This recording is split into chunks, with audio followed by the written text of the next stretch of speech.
Hi guys, I'm Woodcraft Hamster, and I thought I'd do another quick video today about another one of my EDC kits. I did one a short while ago about my bushcraft kit, which got me thinking about my fire lighting, which was all originally in quite a large pouch. It was quite bulky, and it contained quite a lot, but I thought, well, actually, do I need all this? Probably not.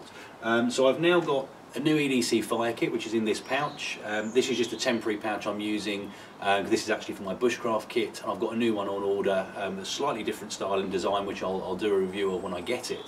But what I'll do, let me bring the camera a little bit closer in, and I'll show you what's in the kit, and hopefully explain a little bit about why I've put what I've put in here. Okay, so this is my kit. As I say, it's just a temporary pouch, but it's something very similar that it will be kept in. The idea is I'm putting together an EDC belt kit, which I can wear over the top of a jacket or over the top of my regular belt, just to keep everything nice and handy.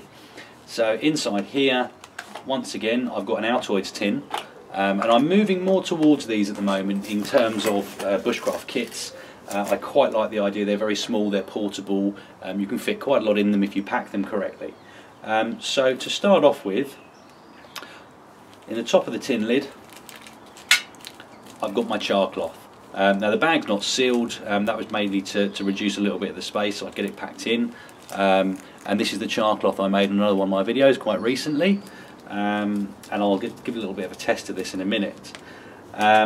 Aside from that, what I've got is a couple of sealed tampons.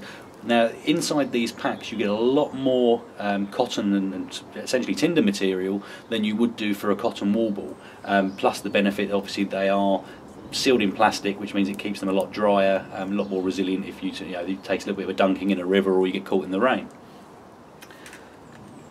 Next, I've got a piece of fat wood. It's not a large piece, but there's probably 2 or 3 fires easily out of this piece of wood, and it fits just nicely in the tin.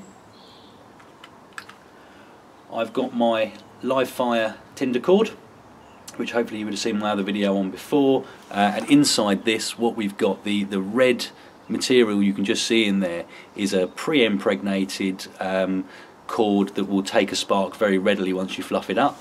There's probably only maybe a foot in here in total, but again, you only need maybe 1 inch of this to get a decent flame going if you've done your preparation.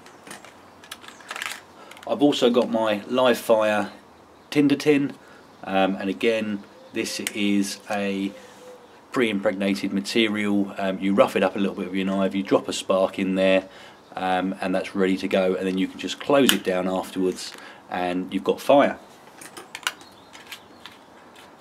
Now this is a new addition to my kit. It actually comes out of a spectacle repair kit, and what it is, it's a little glass, magnifying glass. So very similar to, you know, I could have got a little plastic magnifying glass, a Fresnel lens just to sit in here, but I quite like this. It is a little bit bulky, but it will fit in.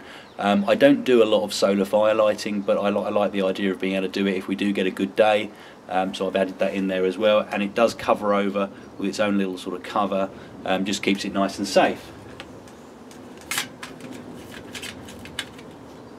Now I've also got in here my flint and steel kit. So this is just a piece of steel file that I heat treated and just shaped to the right kind of size. Here is just a random piece of flint, and hopefully you can see, don't know if it's picking up on the camera at all,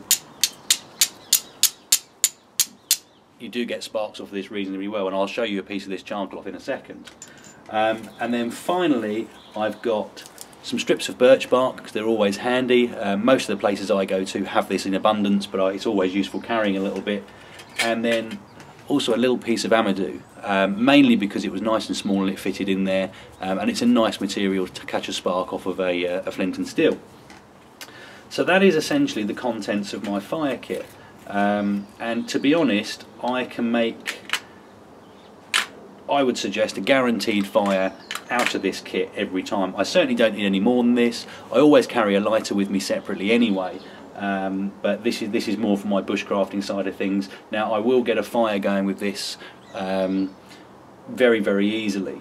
Now the other thing I always carry with me, and this tends to sit on my belt with my EDC knife, is a fire steel. So again, I haven't put one in here because it wasn't necessarily needed. I've also got one in my much smaller fire steel in my Bushcraft kit as well. So it's there whenever I need it. So really, just very quickly before I wrap up, if I just take a small piece of this char cloth, and what you want to do is you want to get this on top of your flint and so try and direct the sparks into the char cloth.